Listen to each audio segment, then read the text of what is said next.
नमस्कार, मैं प्रिया राज। आप देख रहे हैं एक न्यूज 24। आपको बता दें कि बागेश्वर धाम के पीठाधीश्वर यानी धीरेन्द्र कृष्ण शास्त्री के वीडियो हमेशा से सुर्खियों में रहते हैं। ऐसे में आपको बता दें कि पहलगाम आतंकी हमले के बाद से चर्चाएं कुछ ज्यादा ही तेज रहती है। जिस तरह से ऑपरेशन सिंदूर ने पाकिस्तानियों को करारा जवाब दिया और ये ऑपरेशन सिंदूर काफी ज्यादा सक्सेसफुल रहा और इसका समर्थन पूरे देशवासियों ने किया। इसके साथ ही आपको बता दें कि बाबा बागेश्वर ने भी बिहार आते हैं। बिहार के मुजफ्फरपुर में उनका एक भव्य कार्यक्रम रखा जाता है। इस दौरान वो जनता के बीच रहते हैं और जनता से कई ऐसे बातें की हैं जो चर्चे का विषय बना है।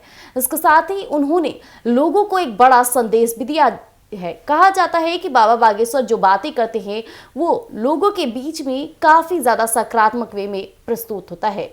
वैसे में कहा जाए तो उनके ऊपर श्रद्धा लोगों की काफी ज्यादा रहती है और वो जो बातें करते हैं उसे अपने जीवन में उतारने के लिए हर लोग अहम प्रयास भी करते हैं। इस दौरान चुनाव से पहले ही बाबा बागेश्वर ने कुछ ऐसी भी बातें की है जिस बार आने वाले चुनाव में भी बदलता रूप दिखेगा। तो इसके साथ ही हम आपको बताएंगे कि क्या कुछ कहते हैं बाबा बागेश्वर और लोग इसे कितने सकारात्मक वे में प्रस्तुत करते हैं। गौर फरमाइएगा। आपको बता दें कि जम्मू कश्मीर के पहलगाम में हुए आतंकी हमले और इसके बाद भारतीय सेना के ऑपरेशन सिंदूर पर बाबा बागेश्वर ने कहा कि पहलगाम में धर्म विरोधियों ने धर्म पूछकर मारा, लेकिन ये 1965 और 1971 का भारत नहीं है, ये 2025 का भारत है। घर में घुसकर मारा है। अभी ऑपरेशन सिंदूर हुआ है, हल्दी मेहंदी बाकी है और अभी तो मंगलसूत्र भी बाकी है। साथ ही साथ उन्होंने जातिगत गणना के मुद्दे पर भी बोला। भारत में जातिगत गणना तो होनी चाहिए, लेकिन हम ये चाहते हैं कि इस बात की गिनती भी हो कि अमीर कितने हैं, गरीब कितने हैं। कंधों से ऊंची छाती नहीं होती और धर्म से बढ़कर कोई राजनीति नहीं होती है। जिस देश की बेटियां इतनी खतरनाक हो, वहां के बेटों से फंस जाओगे तब क्या होगा। इसके साथ ही आपको बता दें कि धीरेन्द्र शास्त्री ने मुजफ्फरपुर में उनके सभा में आए लोगों से कहा कि आज तो एक दिन के लिए यहाँ आया हूँ, लेकिन अगले साल 3 दिन के लिए मुजफ्फरपुर आऊंगा। बाबा बागेश्वर ने इच्छा जताई है कि देश में अभी जो प्रपंच चल रहा है वो शांत हो जाए और भारत हिंदू राष्ट्र हो जाए। बाबा बागेश्वर ने आगे ये भी कहा कि हम हिंदू एक नहीं होंगे तो ये घर में घुसकर मारेंगे।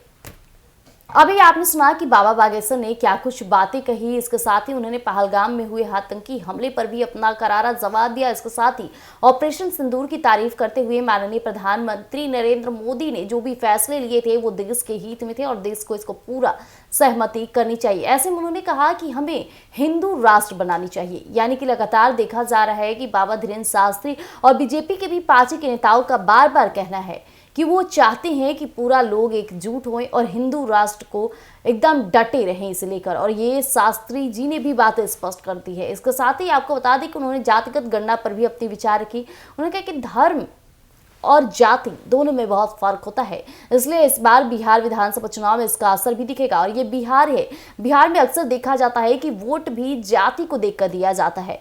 वैसे में धीरेन्द्र शास्त्री की ये बातें उनके दिमाग में कितना असर डालने वाला है ये तो देखने वाली बात हो जाएगी। साथ ही साथ उन्होंने ऑपरेशन सिंदूर के बाद एक और बातें काफी ज्यादा अलग तरीके से प्रस्तुत किया। उन्होंने कहा कि अभी तो ऑपरेशन सिंदूर बाकी है, अभी हल्दी मेहंदी और मंगलसूत्र भी बाकी है। यानी साफ तौर पे उनका कहना था कि जब जब पाकिस्तान और अन्य लोग हमारे भारत देश पर नजर डालेंगे तो इसी तरह उन्हें करारा जवाब दिया जाएगा। इसके साथ ही पूरा देश को एकजुट होना होगा और एक हिंदू राष्ट्र को फिर से उज्ज्वलित और प्रज्वलित करना होगा। ऐसे में देखना होगा कि धीरेन्द्र शास्त्री के दिए गए बोल के बाद लोगों के अंदर कितना इसका असर दिखता है। तब तक के लिए हमारे साथ जुड़े रहिएगा एक न्यूज़ 24 पर।